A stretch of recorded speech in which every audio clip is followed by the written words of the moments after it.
मेरा पति एक डॉक्टर था और मेरा रंग गोरा होने के लिए रोजाना एक इंजेक्शन लगाता था, जिससे मेरी कमर में बहुत तेज दर्द होता था। एक रात मैंने इंजेक्शन बदल दिया। मैंने उस रात सोने का बहाना किया। फिर जो मेरे पति ने मेरे साथ किया, ऐसा दुश्मन भी नहीं कर सकता है, क्योंकि मेरा पति मेरे साथ। मेरा नाम चांदनी है। मैं एक छोटे से गांव में अपने मम्मी पापा के साथ रहती हूँ। मेरे गांव में ज़्यादा पढ़ाई लिखाई की सुविधा नहीं है। सिर्फ 12वीं तक ही पढ़ाई होती है। इस वजह से इस गांव के लड़के लड़कियां आगे की पढ़ाई नहीं कर पाते हैं। लेकिन गांव में रहने वाले सत्यनारायण अंकल का बेटा तुषार दुबई से डॉक्टरी पढ़कर आया तो पूरे गांव में धूम मच गई थी। हर पार्टी में, हर शादी में, हर जगह सिर्फ अंकल के बेटे की ही बात होती थी।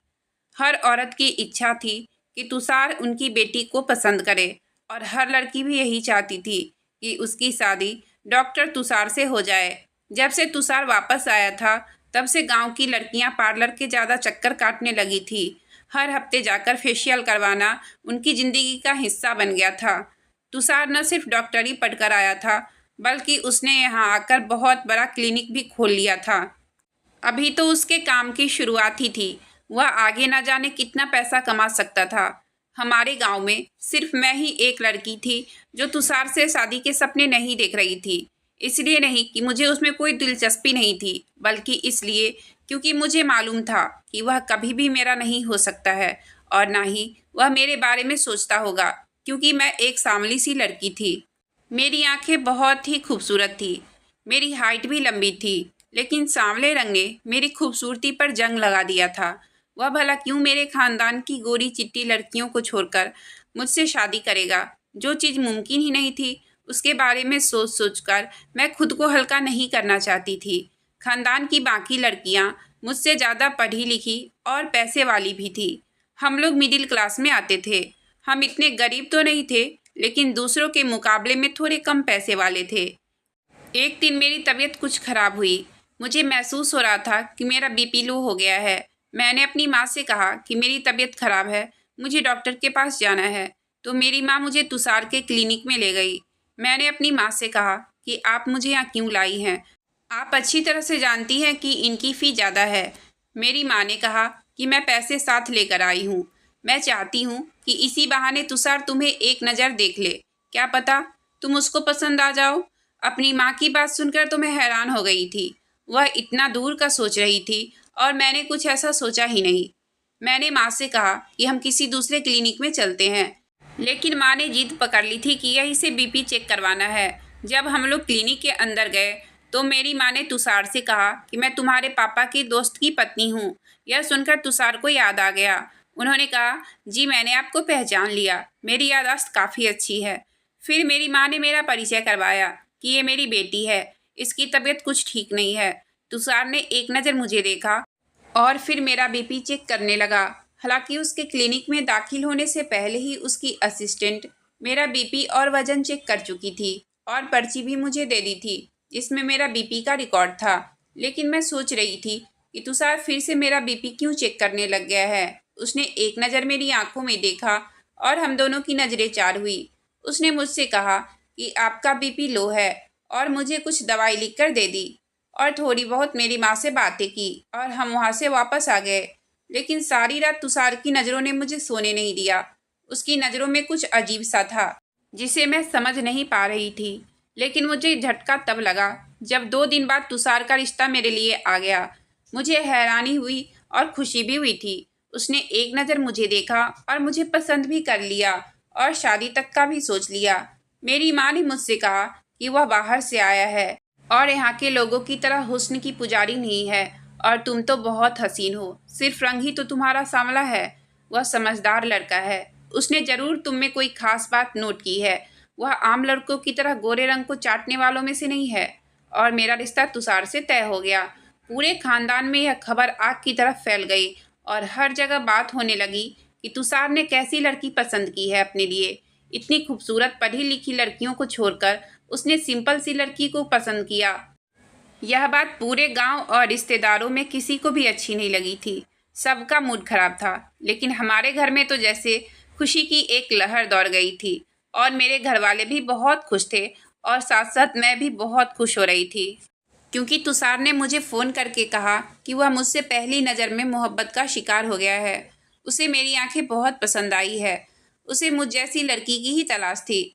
और मुझे मम्मी की बात पर विश्वास होने लगा कि वह बाहर से आया है और बाहर के लोग कोई ख़ास चीज़ ही लड़कियों में नोट करते हैं और उन्हें पसंद करते हैं, ना कि सिर्फ खूबसूरती देखते हैं। खैर, मैं बेफिक्र हो गई थी और शादी की तैयारियां शुरू हो गई।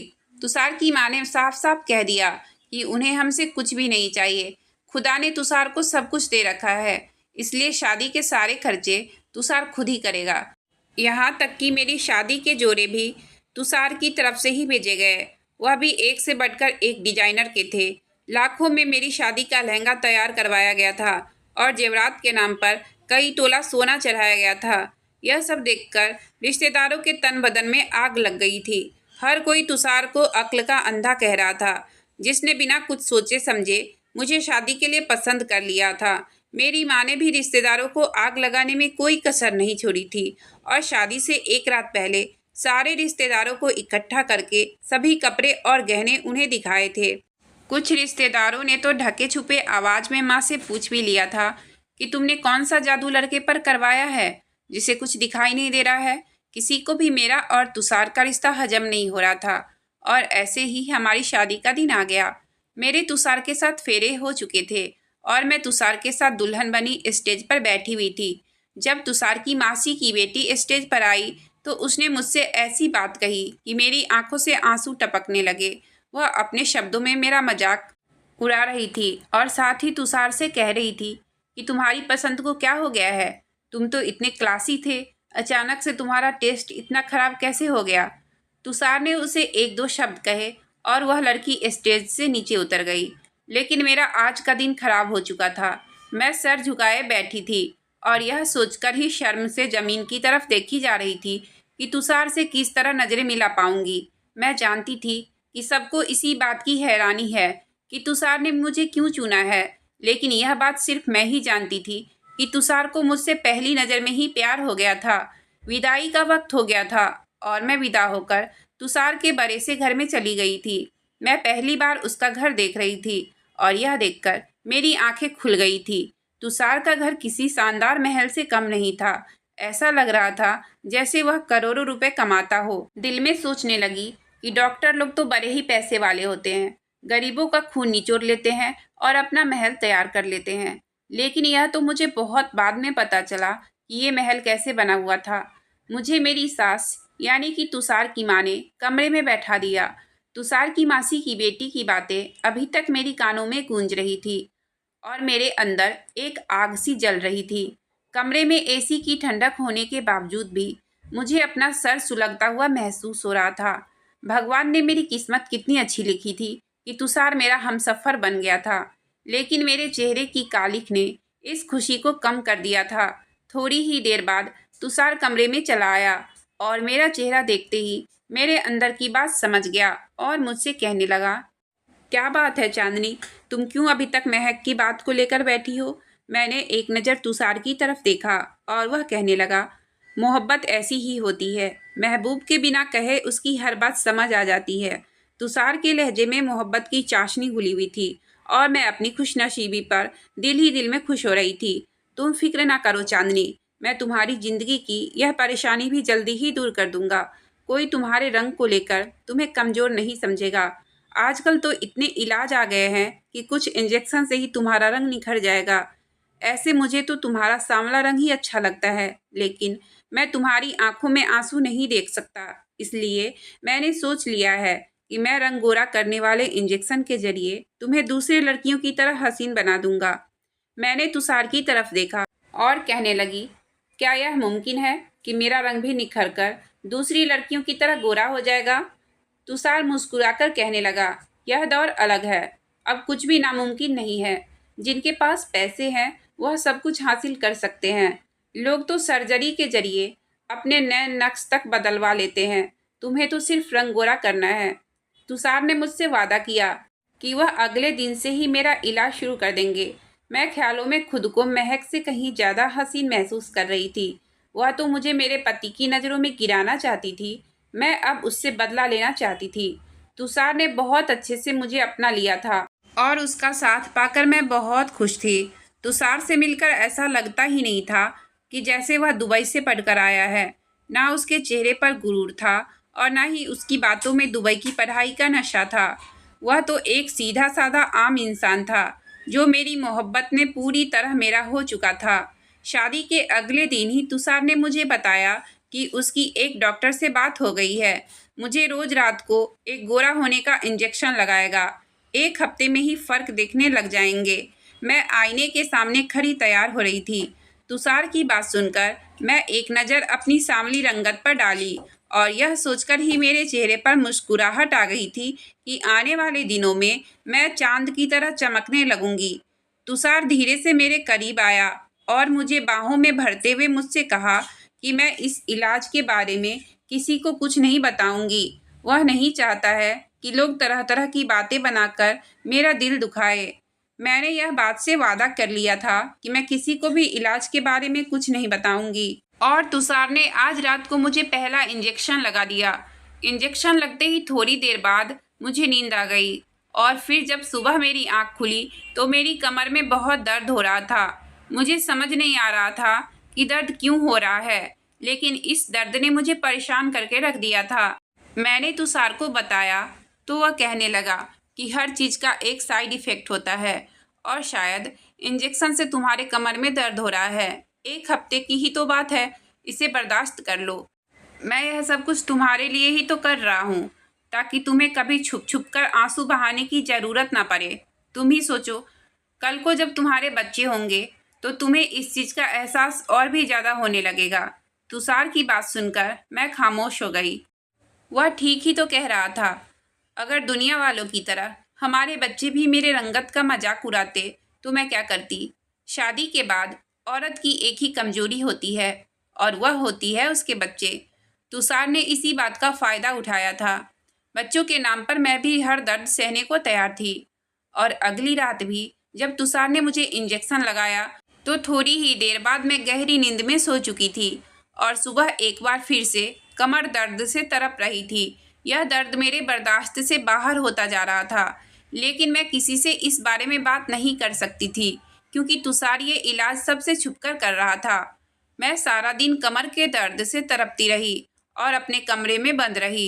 रात तक मेरे अंदर हिम्मत खत्म हो चुकी थी और मैं एक और इंजेक्शन नहीं लगवा सकती थी। मैंने सोचा अगर एक दिन इंजेक्शन ना लगवाऊं तो शायद इतना फ़र्क नहीं पड़ेगा और मैं एक और इंजेक्शन नहीं लगवा सकती थी, लेकिन तुषार को कहीं बुरा न लग जाए यह सोचकर मैंने चुपके से इंजेक्शन बदल दिया और ताकत की इंजेक्शन रख दिया। तुषार ने मुझे इंजेक्शन लगा दिया और मैं आंखें बंद करके लेट गई जैसे मैं बहुत ही गहरी नींद में सो गई हूँ। उसके बाद जो कुछ तुषार ने मेरे साथ किया, मेरी रूह कांप गई कि ऐसा कोई किसी दुश्मन के साथ भी नहीं कर सकता है, जबकि मैं तो तुषार की पत्नी थी। मैं फौरन उठकर बैठ गई थी और मुझे जागता हुआ देखकर तुषार के होश ठिकाने आ गए थे। वह हकलाते हुए पूछने लगा कि तुम अभी तक सोई नहीं हो। मैंने गुस्से में तुषार से पूछा कि यह सब क्या है और तुम मेरे साथ क्या कर रहे हो। पहले तो तुषार मुझे उल्टे सीधे जवाब देता रहा, लेकिन जब उसे अंदाज़ा हो गया कि मैं इतनी आसानी से खामोश बैठने वालों में से नहीं हूँ, तो उसने मुझे हर बात सच सच बता दी। तुषार का पूरा सच सुनकर तो मेरे होश उड़ गए। अब मुझे समझ आ गया था कि तुषार ने सारे खानदान की हसीन और पढ़ी लिखी लड़कियों को छोड़कर मुझ जैसी सांवली और मिडिल क्लास लड़की को क्यों पसंद किया था। उसे लगा था कि मैं उसके लिए बहुत आसान साबित हो जाऊंगी और वह बहुत ही आसानी से मुझे काबू कर लेगा, लेकिन मैं इतनी आसानी से चुप बैठने वालों में से नहीं थी। मैंने फ़ौरन ही चीख चीख कर सारा घर सर पर उठा लिया था और अपने घर पर भी फ़ोन मिला दिया था। तुषार की लाख कोशिशों के बावजूद भी मैं चुप नहीं थी, बल्कि उसका घिनौना चेहरा सबके सामने ले आई थी। मेरी सास भी तुषार के साथ उसके गुनाह में बराबर की हकदार थी, इसलिए जैसे ही मेरे माँ बाप आए तो उनकी बोलती ही बंद हो गई थी। मेरी माँ को तो यकीन ही नहीं आ रहा था कि तुषार जैसा लायक इंसान मेरे साथ इतना बड़ा धोखा कर सकता है। मैं अपने मम्मी पापा के साथ शादी के चौथे दिन ही लौटकर अपने घर चली आई थी। रिश्तेदारों को तो बातें करने के लिए एक नया मुद्दा मिल गया था। हर कोई हमारे जख्मों पर नमक छिड़कने के लिए आ रहे थे। सबके मुंह पर एक ही बात थी कि हमें तो पहले से ही कुछ गड़बड़ लग रहा था। चांदनी जैसी सांवली लड़की से तुषार जैसा लड़का कैसे शादी कर सकता है? कुछ रिश्तेदारों ने तो तुषार को सही कहते हुए मुझे ही बुरा भला कह दिया था, क्योंकि उसकी माँ ने उन्हें मेरे बारे में बुरे चरित्र के झूठे किस्से सुना दिए थे। हर तरफ मेरी बुराई की चर्चाएं हो रही थी और मैं अपनी किस्मत पर आंसू बहाने में लगी हुई थी। मैं कमजोर नहीं बनना चाहती थी, लेकिन लोगों के ताने ने मुझे कमजोर कर दिया था। तुषार की वह मोहब्बत भरी बातें मेरे कानों में किसी शीशे की तरह पिघल रही थी। वह और उसकी माँ तो डंके की चोट पर मुझे चरित्रहीन कह रहे थे और मैं अपने बंद कमरे में बैठी थी। मुझे लोगों का सामना करने की हिम्मत ही नहीं हो रही थी। जब मेरी बुआ की बेटी मुझसे मिलने आई और उसने मुझे हौसला दिया कि मुझे खामोशी से नहीं बैठना चाहिए। तुषार जो काम मेरे साथ कर रहा था वह बिल्कुल गैर कानूनी था और मेरी बुआ की बेटी चाहती थी कि हम दोनों मिलकर उसके खिलाफ कानूनी कार्रवाई करें। उसका पति वकील था और वह दोनों मेरा साथ देना चाहते थे। उसकी बात सुनकर मैंने फौरन हाँ कर दिया कि मैं तुषार जैसे इंसान के खिलाफ जरूर कदम उठाऊंगी। लेकिन जैसे ही माँ को मेरी इरादों का पता चला, माँ ने साफ मना कर दिया कि हम जैसे इज्जतदार लोग कोर्ट कचहरी के चक्कर में नहीं पड़ सकते। इसलिए तो हम जैसे लोग तुषार जैसे लोगों के लिए आसान खिलौने साबित होते हैं। मैंने माँ को गुस्से में कई बातें सुना डाली। जब तक हम जुर्म के खिलाफ खड़े नहीं होंगे, यह हमारे साथ जुल्म करते ही रहेंगे और मैं गलत करने वालों को उनके अंजाम तक जरूर पहुंचाऊंगी। मैं तुषार के खिलाफ केस करूंगी। फिर मैंने अपनी बुआ की बेटी की मदद से तुषार के खिलाफ मुकदमा दायर कर दिया। वह और उसकी माँ ने तो सोचा भी नहीं था कि मेरी जैसी लड़की, जिसे जमाने ने हमेशा ठोकरों पर रखा हुआ था, वह इतना बड़ा कदम उठा लेगी। क्योंकि यह कोई आम केस नहीं था, इसलिए बहुत ज़्यादा मीडिया में फैल गया। जिसको भी मामले का पता चला वह तुषार के बारे में बातें करने लगे और वह किसी को शक्ल दिखाने के लायक नहीं रहा। मैंने अदालत में खड़े होकर बहुत हिम्मत से तुषार का घिनौना चेहरा सबके सामने रख दिया। उसने मुझसे शादी जिस मकसद से की थी वह बच्चा था। वह दुबई में किसी लड़की से शादी कर चुका था और वह उससे मोहब्बत करता था। लेकिन वह लड़की अपनी फिटनेस को खराब नहीं करना चाहती थी और इसको बच्चा चाहिए था और इसी मकसद के लिए वह दुबई से अपने देश आया था। वह अपनी पहली पत्नी से ही बच्चा चाहता था, इसलिए उसने जानबूझकर मुझ जैसी सांवली सलोनी और गरीब लड़की से शादी की। उसे लगा था कि मैं उसकी दी हुई खुशियाँ देखकर पागल हो जाऊंगी। उसकी मोहब्बत भरी बातों से मैं पूरी तरह उसके जाल में फंसी रहूंगी और उसका सच जानने की कोशिश ही नहीं करूंगी। लेकिन जिस रात मैंने इंजेक्शन बदलकर सोने का ड्रामा किया, उस रात यह सच्चाई मेरे सामने आई। दरअसल वह मुझे इस बात के लिए इस्तेमाल करना चाहता था कि उसे बच्चा तो अपनी पहली पत्नी से ही चाहिए था, लेकिन उस बच्चे के लिए वह मेरा जिस्म इस्तेमाल करना चाहता था।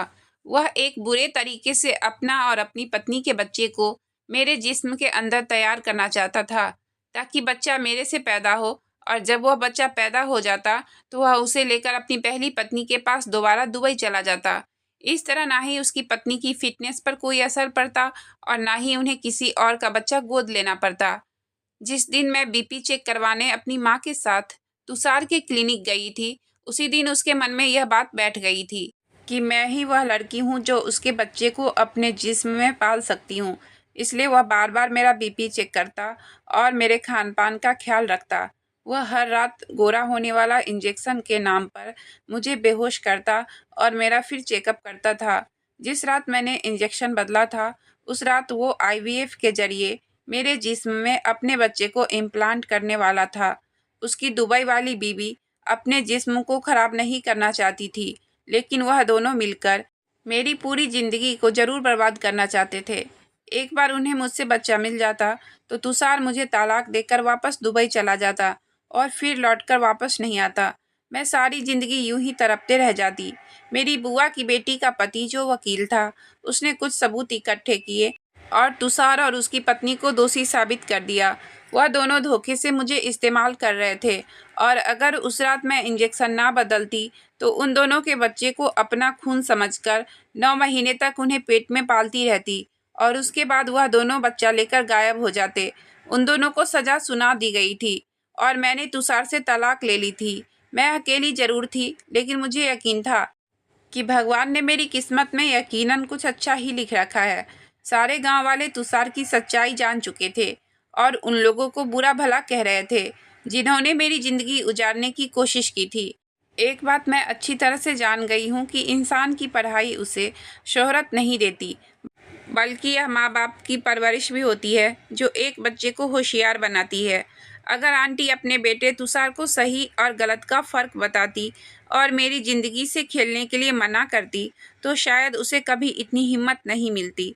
सारे गांव वाले भगवान का धन्यवाद कर रहे थे कि उनकी बेटी तुषार के जाल में फंसने से बच गई थी, जबकि माँ को इस बात का बहुत दुख था कि उनकी वजह से मेरी ज़िंदगी बर्बाद हो गई थी। लाखों का जेवर और कपड़े इंसान को अच्छा नसीब और खुशियां नहीं दे सकते। इसलिए हर माँ बाप को चाहिए कि वह अमीर और पढ़ा लिखा दामाद ढूंढने से कहीं ज़्यादा अपनी बेटी के अच्छे नसीब के लिए प्रार्थना किया करे। कोई भी लड़की 2 वक्त की रोटी और इज्जत के साथ 4 दीवारी में खुशी खुशी ज़िंदगी गुजार सकती है, लेकिन वह एक बुरे इंसान के साथ कभी खुश नहीं रह सकती है। मैंने जुल्म के खिलाफ इसलिए आवाज़ बुलंद की ताकि आइंदा कोई लड़की किसी लड़के की गलत मकसद की भेंट ना चढ़े। खैर, कुछ दिनों बाद मैंने अपनी पढ़ाई वापस से शुरू की और मेरी किस्मत फिर से पलटी। आज मैं एक सरकारी स्कूल में टीचर हूँ और गांव के बच्चों को अच्छी शिक्षा दे रही हूँ। अगर आपको कहानी अच्छी लगी हो तो प्लीज़ वीडियो को लाइक और चैनल को सब्सक्राइब करें। आपका बहुत बहुत धन्यवाद।